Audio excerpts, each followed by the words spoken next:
Bienvenue dans cette nouvelle vidéo qui va mettre aux prises deux grands maîtres russes qui se sont affrontés lors du championnat de Russie par équipe 2016.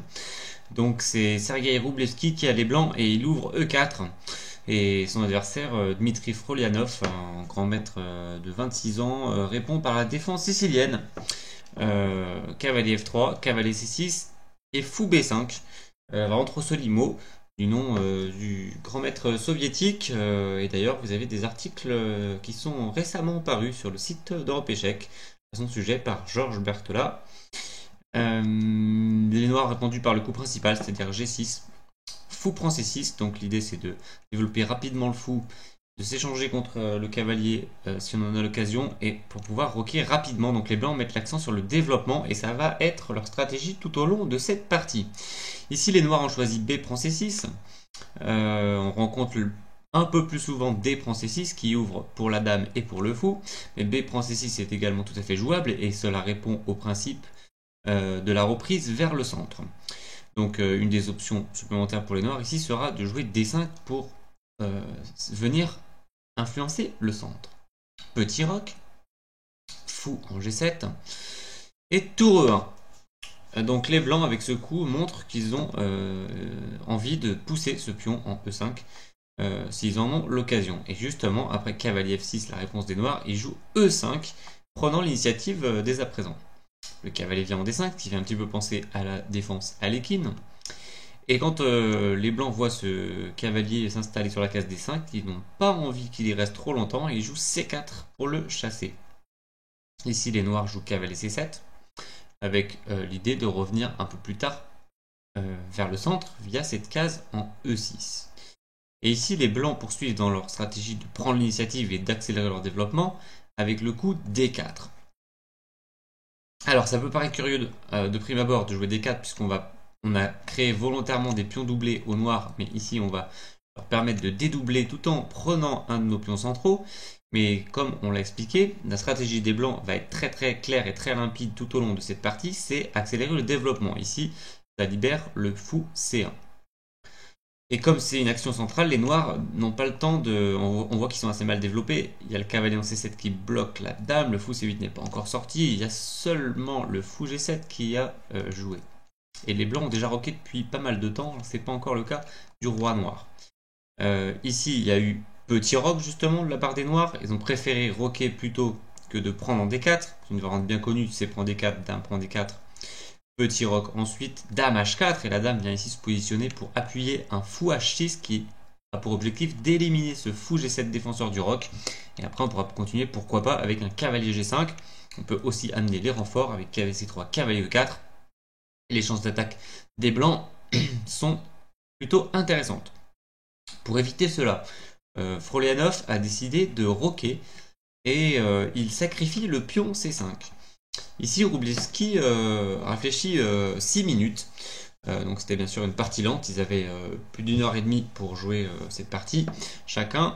Et il a pris en C5, qui n'a jamais été joué dans cette position, la capture du pion C5. D'habitude, on délaissait ce pion, on préférait jouer un cavalier en C3. C'était joué par exemple par Nepomniachtchi contre Sutovski en 2014. Partie nulle en 30 coups. Et puis ça a aussi été utilisé par Matthew Sadler, également en 2014, et lui il l'avait emporté en 34 coups. Mais ici rien de tout ça, nouveauté de Roublevski trouvée sur l'échiquier, donc puisque 6 minutes de réflexion, et il prend ce pion. Cavalier E6, le cavalier revient comme on l'avait dit près du centre, et il attaque le pion C5. Ici, un choix à faire pour les blancs, est-ce qu'on défend ce pion en C5 qui est attaqué par le cavalier, ou bien est-ce qu'on continue le développement? Vous avez deviné le choix du très fort grand maître Roublevski, 2692 Elo, qui a déjà été 2700 Elo. Il a décidé de se développer par cavalier C3, quoi de plus naturel que de développer le cavalier sur cette case.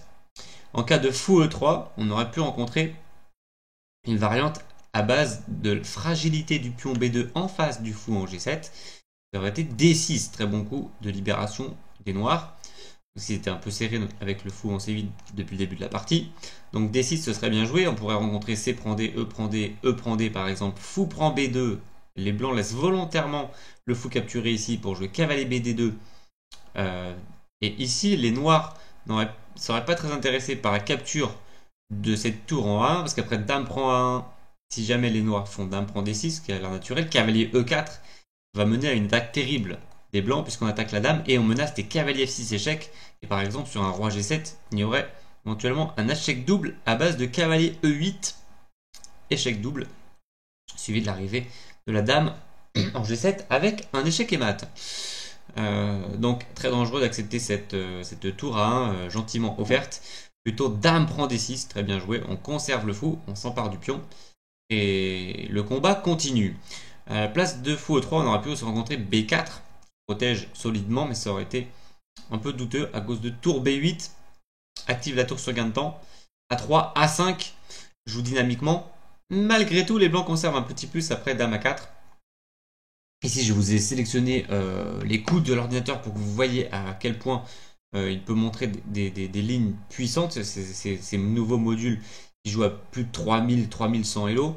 Donc par exemple D6 pour casser les pions blancs, tour D1 cloue le pion, dame E8 décloue tout en protégeant le pion C6, C prend D, E prend D, tour prend, évidemment le pion ne pouvait pas prendre, il était cloué par rapport à la tour A1. Fou prend E5 et la tactique commence, les tactiques terribles de l'ordinateur. Sacrifice du fou, cavalier prend, cavalier C5. On découvre la dame E8 et on attaque la dame blanche. En cas de B prend C, on va prendre en E5 et ça fera une fourchette entre les deux tours. Donc dame D1 revient protéger la tour, puisque comme ça sur dame prend E5 on aura au moins une des deux tours protégées. Dame prend E5, tour A2 sauve l'autre tour, c'est un des seuls coups pour sauver cette tour. Et après tour E8 menace dame E1 avec un mat du couloir à suivre en deux coups, fou E3 empêche, A prend B, tour prend B, et on se retrouve avec une égalité matérielle. Mais les tactiques de l'ordinateur ne sont pas terminées, tour D8, fou G4, tentative de déviation de la dame pour pouvoir s'emparer de la tour D8. Tour A en A8, sacrifice de dame, mais pour la récupérer dans la foulée. Fou prend dame, tour prend tour, échec, fourchette, récupère la dame. Tour prend roi G7, fou D4, échec, roi H6, cavalier C3, sauve le cavalier B1 qui était en prise par la tour. Cavalier E6 intercepte la tour et attaque le fou. Et après fou E3 échec, roi G7, cavalier prend D1. Les blancs, on pourrait croire qu'ils ont gagné une pièce, mais il n'en est rien. Tour B1 et le cavalier empêche la tour de revenir défendre. Le cavalier D1 va être perdu. G4, tour prend, roi G2, tour D8 vient proposer l'échange des tours avec une finale à peu près équilibrée. Voilà une partie complète finalement qui a été réalisée avec l'aide précieuse du module d'analyse. Mais il n'est rien arrivé de tout ça dans la partie puisque Wroblewski a préféré jouer cavalier en C3 pour se développer. Cavalier prend en C5, Froleanov récupère le pion qu'il avait temporairement sacrifié. Si vous avez compris la stratégie de Wroblewski, vous pouvez facilement deviner le prochain coup des blancs. Fou E3 développe le fou sur gain de temps sur le cavalier. Le cavalier revient sur sa case E6. Et ici, Wroblewski a réfléchi rien de moins que 15 minutes pour jouer son prochain coup. Vous pouvez chercher. Je vais vous donner à partir de là quelques petites questions, quelques petits exercices pour que vous vous entraîniez. Donc, vous pouvez mettre la pause, vous pouvez chercher le prochain coup de Wroblewski. Il a joué C5, pas du tout facile. Alors, de manière assez hallucinante, ce coup est le 22e choix du module. C'est-à-dire qu'il considère qu'il y a 21 coups qui sont meilleurs, un peu meilleurs que ce coup. Alors évidemment c'est très serré, mais c'est quand même fou. Je crois que c'est la première fois que je vois un coup comme ça de grand maître. Enfin, je regardais, j'étais curieux justement de voir le combienième choix c'était, puisque je le voyais pas dans les premiers choix. Et alors j'ai augmenté. J'ai mis 10 variantes, je le voyais toujours pas. J'ai mis 15 variantes, je le voyais toujours pas. J'ai mis 20 variantes, je le voyais pas. Enfin, je l'ai vu apparaître en 20e, 21e, 22e position. Donc j'étais un peu choqué. Et alors l'idée tout à fait naturelle, pourtant d'un point de vue tout à fait humain, C5 c'est pour bloquer le pion D7, c'est pour arriérer fortement ce pion sur la colonne D et empêcher le coup tout simplement D6 de libération. Maintenant il y a deux pions qui surveillent ainsi que la dame. Donc impossible pour les noirs de se dégager. Et ça va être le thème à partir de là, jusqu'à la fin de la partie. Donc pour la petite histoire, le premier choix du module était Dame D2. Et après D6, cette fois les noirs peuvent se libérer, ce qui égalise le jeu. Par exemple, on pourrait rencontrer E prend D, Dame prend, Pion prend, tour à D1, tour B8 avec du contre-jeu pour les noirs. On aurait pu aussi rencontrer ici Fou H6, Fou H6, D prend E, Dame prend, tour prend, Fou prend, Roi prend, tour prend. Et ma foi, la structure blanche est légèrement supérieure puisqu'il y a 2 pions isolés chez les noirs, mais les noirs ont encore un fou sur l'échiquier, ce qui n'est pas le cas des blancs. Ça devrait équilibrer, ils ont quand même la colonne ouverte D avec la tour D8. Donc l'ordinateur, pas sûr qu'il comprenne extrêmement bien cette position. Et C5, pourquoi il le met en négatif? Eh bien, il considère tout simplement que ça doit gêner le fou et qu'il est un peu fragile et qu'il va se faire attaquer. Et notamment, il y a un autre pion qui est un peu fragile ici, c'est le pion en E5. Il considère aussi peut-être dans certaines variantes que fou A6 va pouvoir s'activer, ce qui n'était pas vraiment le cas quand il y avait le pion en C4. Dame C7 joué par Froleanov après 11 minutes de réflexion, qui était sa première réflexion un peu longue de la partie. Il avait joué jusque-là tous ses coups en moins d'1 minute par coup et même en moins de 30 secondes par coup, puisqu'il était préparé avec son sacrifice de pion C5. Il avait préparé cette variante. Mais là, il était obligé de réfléchir devant le coup C5, qui forcément c'était le 22e choix. C'est clair que c'était pas dans sa préparation assistée par ordinateur. Dame D2 joué par Wroblewski, très logique. Tour E8, alors à noter que le pion E5 pourrait éventuellement être capturé, mais ça comporte toujours du grand danger de se séparer du fou de Fianchetto alors que l'autre fou de la même couleur est toujours sur l'échiquier, notamment après fou H6 qui attaque la tour, ainsi que la dame, c'est une double attaque. Et bien après dame prend C5, fou prend F8, roi prend F8, cavalier E4. Ce serait légèrement supérieur pour les blancs, mais ça aurait éventuellement pu être tenté par Froleanov. Il a préféré jouer tour E8, il y a deux idées dans tour E8. Première idée, défendre le pion E7 dans certaines variantes, et deuxième idée, s'enlever de la case F8. Ainsi, sur fou H6, on pourra éventuellement répondre fou H8 si on veut conserver le fou.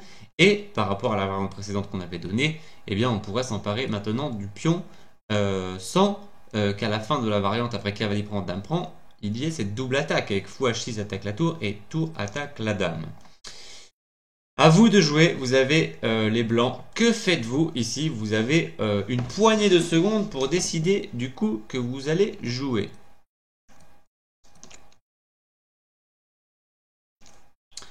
Et oui, il a tout simplement développé sa dernière pièce non développée, la tour A1. Il a joué tour A D1 sur la colonne semi-ouverte et il poursuit sa stratégie de taper sur ce pion arriéré en D7. Ce faisant, le fou C8 attend toujours son heure et ça commence à être un peu embêtant car on remarque quand même un développement remarquable du côté des blancs avec toutes les pièces centralisées et développées. Fou prend E5, ici Frolanov décide de s'emparer du pion E5. Il paye pour voir. Et bien, cavalier prend E5, dame prend E5. Et ici, un coup dynamique de Wroblewski, F4. Il ne veut pas laisser cette dame centralisée. Il aurait pu faire des découvertes de fou, mais ça menait absolument nulle part. Donc il n'avait rien attaqué, d'où aussi l'intérêt de ce petit tour 8. Mais F4 attaque la dame. La dame doit prendre une décision. C'est pas si facile de trouver une case. En pratique, quand la pendule tourne, c'est pas du tout évident de faire un choix. Ici, il a choisi dame F5 pour rester dans le secteur du roc. Il pouvait partir avec dame B8, mais c'est vrai qu'on pouvait craindre que la dame se retrouve trop excentrée, d'autant plus que ça bloque la sortie naturelle de la tour A8, c'est-à-dire tour B8. Dame F6 était une option, ici, dame F6, mais cavalier E4 gagnait tempo sur la dame, donc dame F5 paraît assez naturel. Pour l'instant, on ne voit pas trop comment chasser cette dame de la case F5, donc on pourrait avoir l'impression que c'est réussi de la part de Froleanov. Mais ici, Wroblewski a réfléchi 8 minutes et il a trouvé finalement une façon simple d'enlever cette dame de là. C'est H3 pour jouer G4. Réponse tout à fait logique de son adversaire, H5 empêche G4. Ici, on peut mentionner que cavalier prend C5 aurait été sévèrement contré par G4 puisque la dame ne peut plus rester à la protection du cavalier et donc celui-ci va se faire capturer par le fou. H5 joué par Froleanov. Alors là, vous pouvez mettre la pause sur la vidéo pour essayer de chercher comment continuer ici avec les blancs. On a l'impression que les noirs ont stabilisé leur position. À vous de chercher, vous avez 1 minute 30 pour, vous pouvez mettre la pause pour chercher comment faire avec les blancs. Alors si vous avez trouvé le coup cavalier E2 qui a été joué dans la partie par Wroblewski, bravo à vous parce qu'il s'est rendu compte ici que le cavalier C3 n'arrive pas vraiment à rentrer dans l'action, il est notamment bien gêné par ce pion en C6. Et dans pas mal de variantes, c'est vrai qu'on pouvait espérer placer un cavalier E4. Mais ici, par exemple, si on veut enlever le fou pour faire cavalier E4, avec le soutien de la tour, on perdrait le pion F4. Ce serait quand même un peu gênant. Donc ici, il a trouvé une façon double. Il a trouvé ce coup cavalier E2 qui sert à la fois à réactiver le cavalier et à le rapprocher de l'aile roi, du roc noir. Et il veut faire cavalier G3, comme il ne peut plus faire G4, pour chasser cette dame qui tient la position finalement. Et là, il a joué après 7 minutes de réflexion. Donc si vous l'avez trouvé en moins d'1 minute 30, bravo à vous. Donc par exemple, il aurait pu très bien se dire, ok, mon pion C5 est en prise. Maintenant, il peut faire cavalier prend parce que j'ai plus G4. Enfin, sur G4, pion prend, dame prend, G4 sur échec.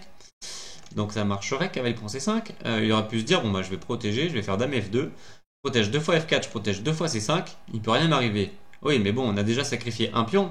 Il ne faut pas faire que protéger les choses. Il faut jouer activement. Et ça va être toute l'idée de Wroblewski. Donc non pas B4 qui protège le pion, mais qui fragilise la position du cavalier C3 et qui permet à A5, qui pourrait permettre au noir et de faire jouer cette tour A8 qui est totalement hors jeu pour l'instant. Donc pas B4. Cavalier E2. Cavalier prend C5 répondu par Frolianov, mais après une réflexion assez longue de 13 minutes, il n'était pas rassuré, et on peut le comprendre. À noter que sur dame F6, qui est un coup plus sage, on anticipe un peu prophylactique. On recule la dame avant qu'elle soit attaquée. Cavalier G3, tour B8, attaque le pion B2 2 fois. B3 protège tranquillement. Tour B5 attaque le pion C5. Et ici, un coup d'attaque tout à fait naturel des blancs, F5. On sacrifie un pion, mais pour détruire le roc des noirs, j'y prends. Tour F1, cavalier G7. Alors ici, ça fait pas du tout envie la position des noirs, cavalier G7 qui est obligé de défendre les deux pions ici, et cavalier G7 fait pas du tout grand chose. Donc après fou H6, cavalier E6, cavalier prend F5, une position d'attaque très prometteuse pour les blancs. Après, cavalier E2, il a donc décidé de s'emparer de ce pion en C5, cavalier prend C5, cavalier G3 comme prévu. Et ici déjà, le jeu est forcé de la part des noirs puisque la dame est attaquée et doit protéger le cavalier. Évidemment, il avait prévu deux coups et il avait prévu cavalier E4 qui est le coup forcé de la position qui contre-attaque sur la dame blanche. Évidemment, ici, les blancs ne vont jamais échanger les dames. N'oublions pas que maintenant, ils sont 2 pions de retard. Et donc, il a prévu cavalier prend E4, dame prend E4, fou D4, gagne encore du temps sur la dame noire. La dame noire qui n'a plus beaucoup de cases, elle doit aller soit en F5, soit en D5.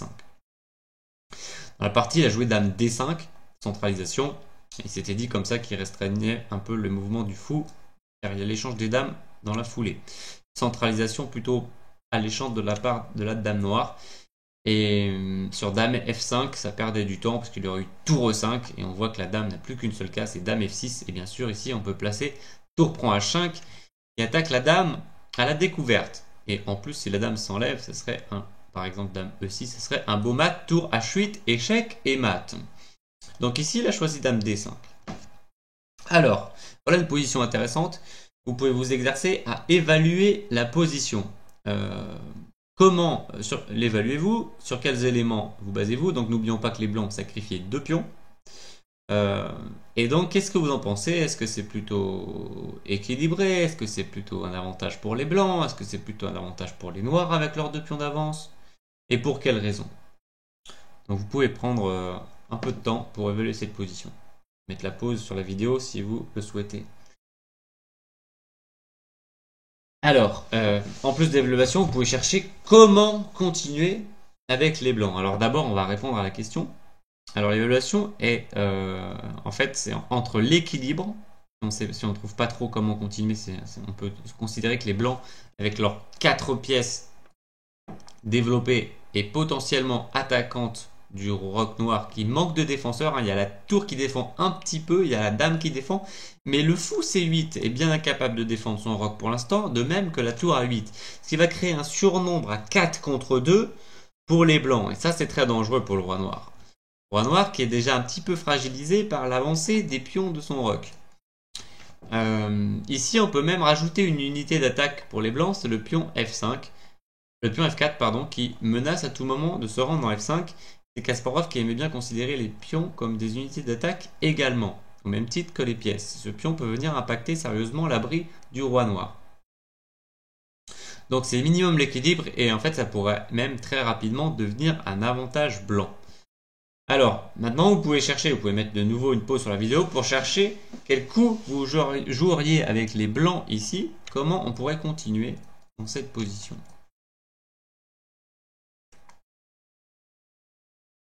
Alors il y a au moins 2 coups intéressants, sans doute d'autres. À noter qu'on méprise totalement l'attaque du pion A2. On a déjà sacrifié 2 pions et l'objectif c'est pas d'essayer de garder les pions. Le but c'est d'atteindre maintenant le roi noir avant que les pièces ne reviennent défendre et avant qu'elles se développent. Les pièces notamment. Alors on peut pas vraiment dire que la tour 8 soit développée. C'est vrai qu'elle défend le pion E7, mais c'est à peu près la seule tâche dont elle s'acquitte. Et ici, il y a 2 coups intéressants. F5, directement en ouverture des lignes, on ouvre la diagonale pour la dame et on veut créer quelque chose. On veut ouvrir par exemple la colonne F en cas de dame prend. Donc dame prend, évidemment papillon prend, ce serait puni sévèrement par dame échec suivi d'un échec et mat par la dame en G7. Donc dame prend, tour E5. La dame manque de cases, cruellement, il n'y en a qu'une seule. Dame F6, tour prend E7, superbe coup. Voilà le genre de tactique qu'on peut placer quand on a 4 attaquants contre 2 défenseurs. Donc attaque la dame à la découverte, la dame doit prendre la tour. Et maintenant dame H6 menace mat en G7 ou en H8. Il faut faire quelque chose comme F6. Mais ce serait tout simplement gagnant. Après F6 on ferait dame prend G6 sur échec. Si la dame se met devant on prend la tour sur échec. Roi F8, si le roi va dans le coin bien sûr, fou prend F6 va gagner la partie. Donc roi F8, fou prend F6 quand même, dame F7 et ici on a tout simplement un mat en 2 coups à base de dame H6 échec. Et si le roi vient ici, on mat en H8. Donc après dame H6 menace mat, il aurait fallu faire dame E5 de la part des noirs et après fou prend, tour prend, dame F4, tour revient, tour F1 menace dame prend F7, tour F8, dame D6. C'est un peu mieux pour les blancs mais c'est pas grand chose car c'est pas du tout simple de continuer l'attaque, la position noire est très solide. Et les noirs ont tour, fou et 2 pions pour la dame. Donc tout reste à faire ici. Et il a trouvé un coup plus puissant. Wróblewski, il a joué tour E5. Comme dans la variante de tout à l'heure de dame F5 d'ailleurs. Et la tour s'engage dans l'action. La dame noire, notez qu'elle n'a pas beaucoup de possibilités. Alors dame prend A2 évidemment serait totalement kamikaze. Là, il a joué dame D6 pour rester à la défense de son roc. Et continuer à clouer entre guillemets le fou des 4 grâce à l'échange des dames. Ici, vous pouvez chercher le prochain coup de Wróblewski si vous voulez vous exercer. Et il a bien sûr joué F5 pour venir casser l'abri du roi noir. Et donc on se retrouve vraiment avec 5 unités d'attaque sur un roi noir qui manque de défenseurs. Il est vrai qu'il y a plusieurs pions, mais ils sont en train de se faire simplement attaquer. Ici, il a réfléchi 13 minutes de nouveau. Il ne savait pas trop comment gérer cette situation délicate. Il a fait G prend F finalement, il s'est résolu. S'il faisait fou à 6, développe le fou et relie les tours, mais trop tard. Hein. Trop tard parce qu'un F prend G, c'est déjà sur nous.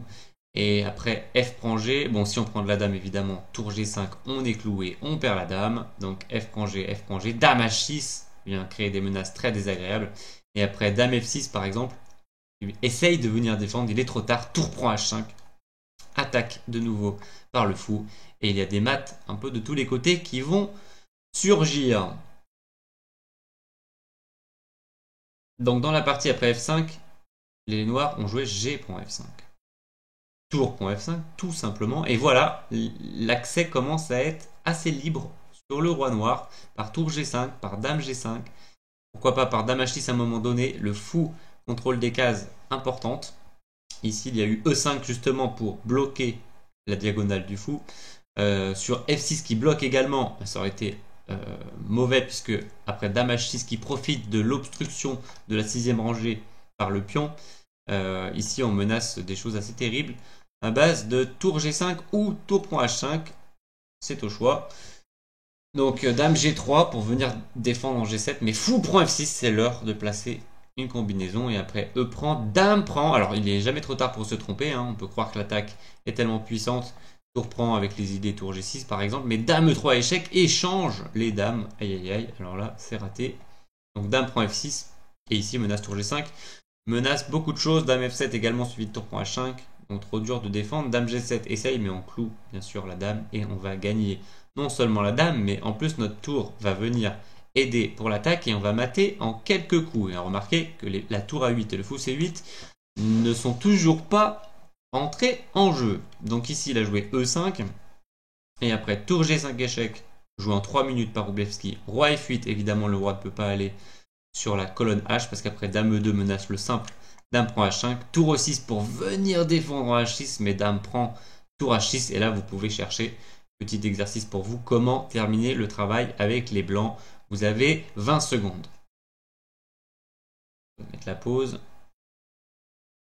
Et donc c'était bien fou prend E5 échec, déviation de la dame. Sur Dame prend fou, Dame prend tour, échec et mat. Et sur F6, obstrue de nouveau la 6e rangée, Dame prend H6, échec et mat. Donc Roi F8. Et ici il a joué tour prend H5 en 2 minutes. Très bien joué. Il pouvait aussi faire fou prend, mais quand même l'échange des dames augmentait considérablement les chances de nul des noirs.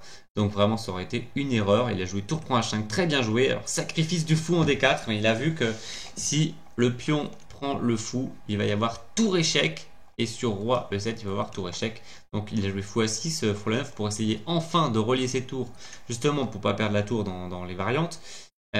S'il faisait Dame prend D4 échec, il y avait Dame prend D4, pion prend D4, tour échec, et sur roi E7 tour E1 échec, enfilade, et on récupère la tour derrière. Et après roi D6, tour E prend, roi C7 protège le fou, mais après H4 tout simplement pour aller faire une dame, profite du clouage total horizontal sur la 8e rangée. D3, c'est le roi blanc qui va venir arrêter tranquillement le pion passé, et le pion H va filer à dame. On va pouvoir bientôt d'ailleurs sacrifier en C8 pour aller faire une dame. Sur E prend D4, on conserve la dame, et tour H8 c'est toujours la même chose. Si le roi vient en G7 on prend la tour, et si le roi vient en E7 on place un tour échec, et on gagne la tour qui est derrière. On peut même... Ouais, tour échec c'est déjà bien suffisant. Fou A6, tour H8 échec quand même, 3 minutes de réflexion de nouveau. Alors il a déroulé sur cette fin de partie, il n'a pas eu besoin de plus de 3 minutes par coup pour enchaîner les coups de butoir, Wroblewski. Donc roi E7, sur roi G7, vous pouvez vous exercer, vous pouvez mettre la pause, vous avez 30 secondes pour trouver comment gagner ici avec les blancs, top chrono. Et c'était de nouveau une petite tactique, fou prend E5, très joli coup, protège la tour par rayon X, et 2 possibilités pour les noirs de capture en E5. Sur Dame prend E5, ce serait tout de suite échec et mat, on a dévié la dame de la 6e rangée. Et sur tour prend E5, il y aurait Dame prend dame, merci pour la dame. Et on attaque aussi la tour, donc il n'a pas le temps de récupérer du matériel. A noter qu'il y avait aussi F6, mais ici ça n'allait pas aider beaucoup, il allait avoir des attaques assez terribles, sans parler de la perte de la dame. Ici il y a probablement un mat pas loin, ici échec et mat comme ça, ou alors on peut montrer aussi celui-ci. Donc fou prend E5, un joli coup. Sur tour prend E5, on prend la dame. Tour H8 échec, roi E7, c'est la partie. Ici il a trouvé Dame G5 échec. Il va bientôt conclure cette partie. Il y a eu F6, mais ça n'allait pas changer grand chose s'il jouait d'autres coups. Par exemple Dame F6, jouer fou C5 échec, tenter de dévier le roi de la défense de sa dame. Sur roi E6 il y aurait tour D6. Donc pion D6, fou prend D6 échec, roi E6 pour rester au contact de la dame, mais tour H6 clouage, et on gagne la partie facilement. Sinon, la dernière variante sur Dame G5 échec, c'était roi E6, évidemment tour H6 échec, gagne minimum la dame, et en vérité on va même montrer une variante de mat pour montrer à quel point l'attaque blanche est puissante avec maintenant les 4 pièces à l'attaque. Roi D5, fou prend E5, échec à la découverte. Roi C5 tente de s'échapper par la case B6, mais justement pas. On va faire un coup qui va l'empêcher. Fou D4, échec double. Il ne peut pas rentrer en B6, il doit monter, ce qui est extrêmement dangereux évidemment. Fou C3, échec sur Roi A4, Dame A5, échec et mat. Roi C4, tour H4. Finalement c'est un escalier. Tour E4, tour prend, Dame devant et tour prend, échec et mat. Revenons simplement à la partie. Dame G5 échec, il y a eu pion F6 et il a joué Dame G7 échec, Wróblewski, et il y a eu tout simplement abandon de son adversaire. Alors pourquoi abandon? Si le roi tentait de partir, eh bien il y avait une splendide suite ici pour les blancs. Vous pouvez, alors elle est encore plus splendide dans l'autre variante d'ailleurs, mais ici déjà on a une belle suite. Vous pouvez la chercher, vous pouvez mettre la pause pour chercher la suite des blancs. Alors non pas tour prend 8, parce que roi prend 8, dame G8 échec, dame F8, on gagne rien. Donc c'est fou B6 échec, puis on prend tour prend, menace dame prend D7 mat, et sur un coup comme fou C8 pour défendre. Bon déjà on a une dame contre un fou, donc on peut faire à peu près ce qu'on veut, mais on va tout simplement finir par un beau coup tour prend C6. Menace dame prend F6, qui mettrait en deux coups, et sur pion prend, on ramasse la tour qui est là-bas. Donc c'est une bonne suite, mais c'est surtout sur Dame G7 échec, Roi E6 que c'est spectaculaire. Dame G4 échec, Roi E7, Tour H7 échec, Roi D8, et maintenant un très joli Fou B6 échec. Mais d'abord Tour prend D7, pardon. Tour prend D7 échec.